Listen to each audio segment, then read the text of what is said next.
So dun sa mga kaibigan natin na nandito ngayon, nakita mo naman siguro yung title ng video na to, nakita nyo naman siguro yung thumbnail, at masasabi ko na madami sa atin, especially yung wala pang 1,000 subscribers dyan.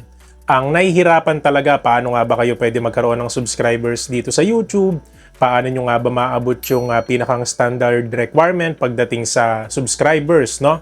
So lalo na yung 1,000 subs dito sa YouTube.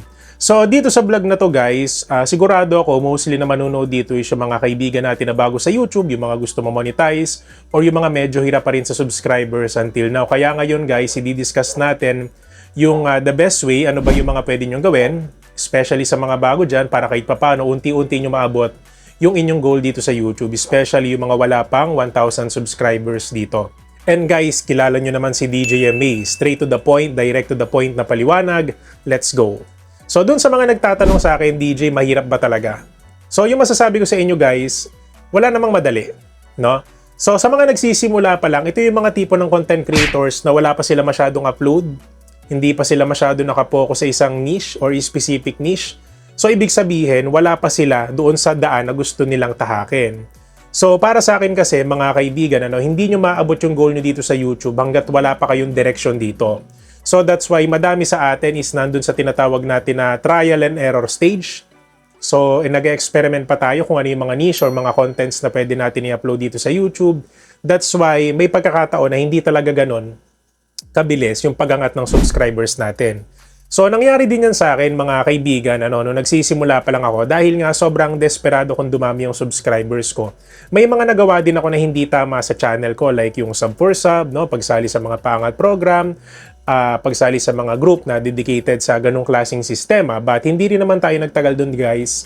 At nung na-discover ko yung niche na para sa akin, yung content na para sa akin, so parang nahanap ko na yung direction ko as a content creator. So doon na nagtuloy-tuloy yung growth natin dito. Even though hindi man ganon kabilis, but still passive yung pag-angat natin dito sa YouTube. So doon sa mga kaibigan natin na medyo naiinip na bakit sobrang bagal umangat ng subscribers nila, tapos sasabihin pa ng iba, DJ, ginawa ko na lahat pero hindi pa rin umangat yung subscribers ko.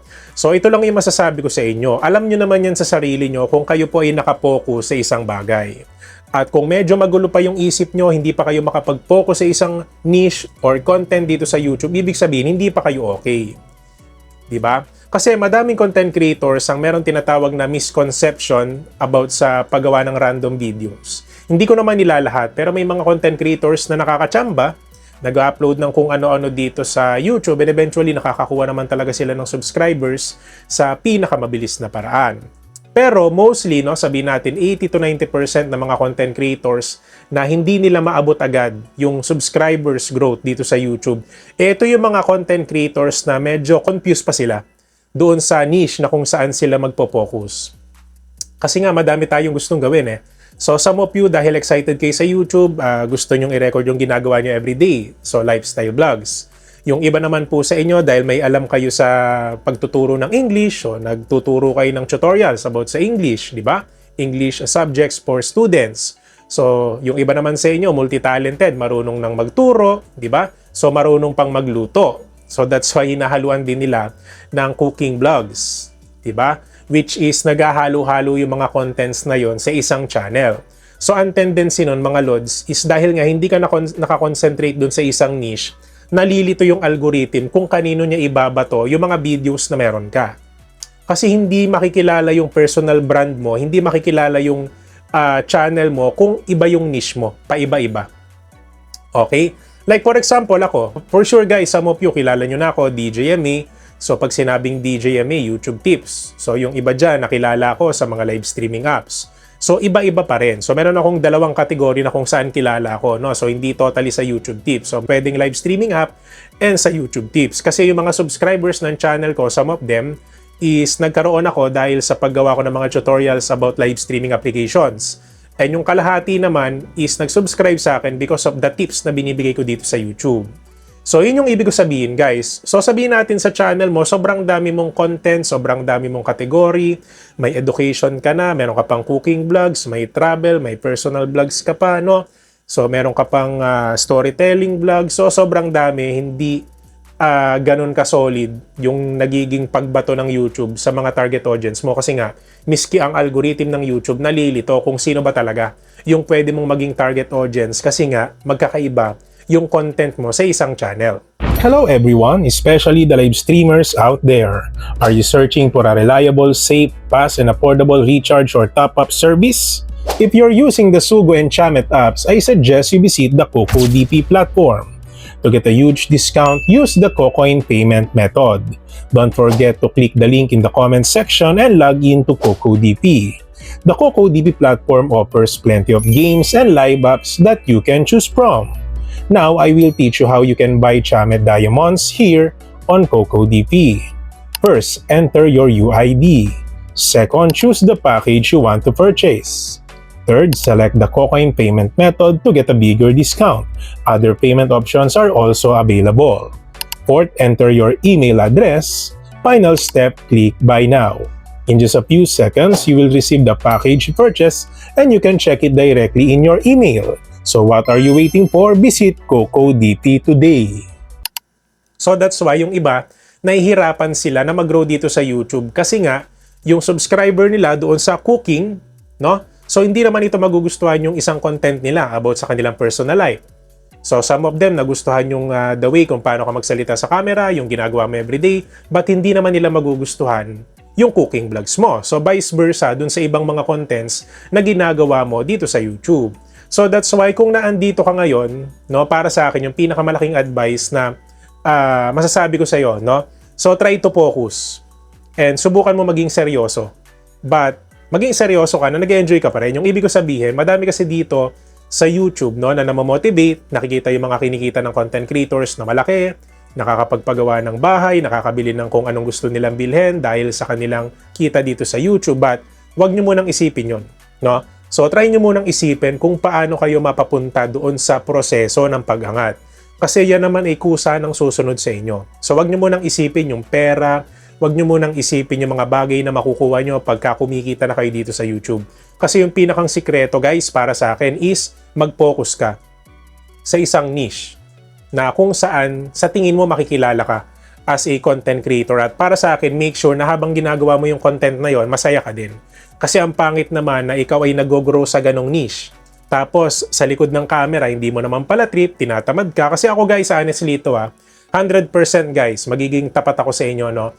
So ito, habang ginagawa ko tong vlog na to, wala naman akong script no? So lahat ng sinasabi ko sa inyo, base experience ko. Wala akong binabasa dito, wala akong binabasa dito. And mahalataan nyo naman yan sa content creator kung meron siyang binabasa. Yung sa akin lang, kaya ko to nagagawa kasi gusto ko tong ginagawa ko.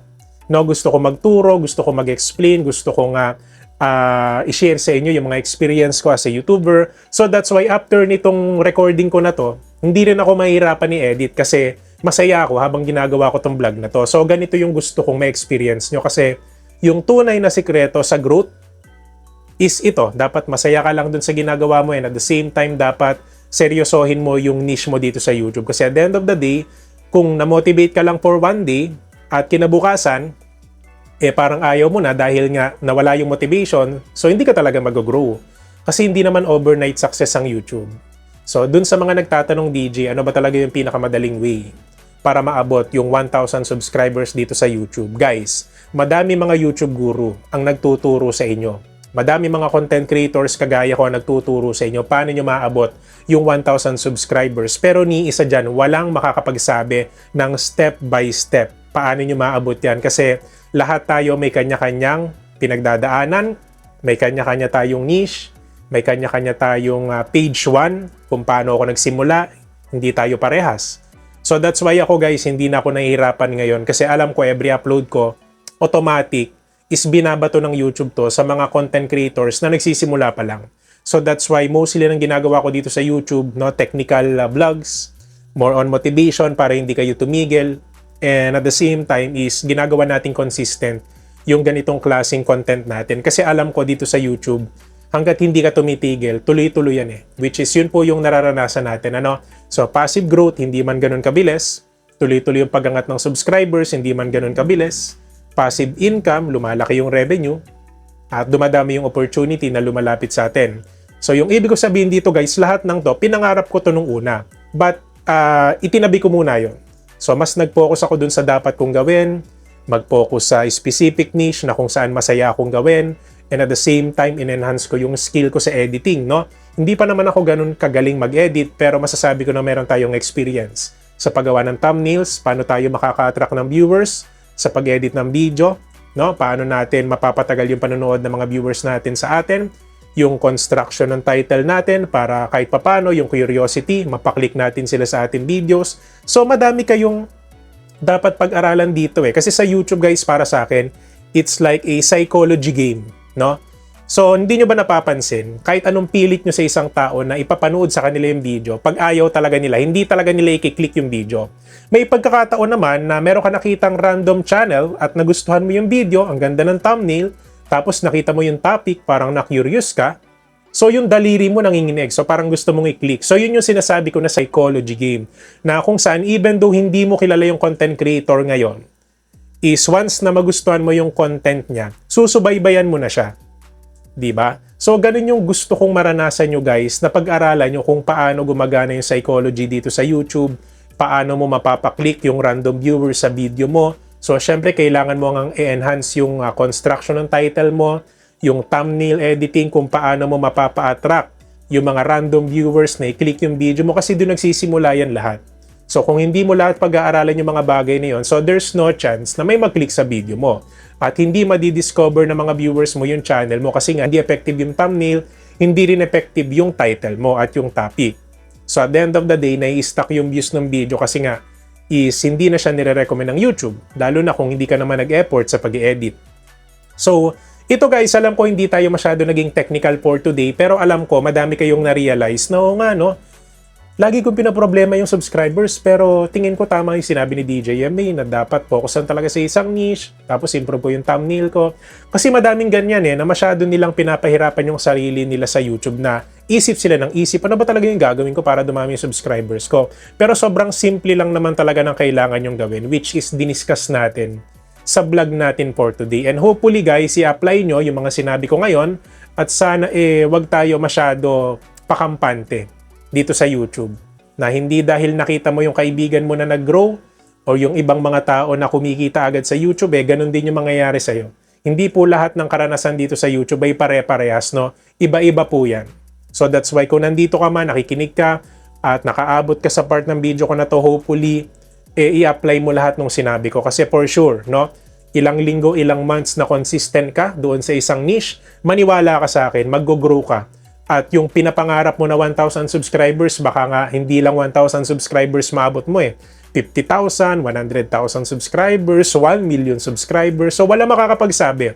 As long as consistent ka, for sure, makakamit mo lahat ng gusto mong makamit dito sa YouTube.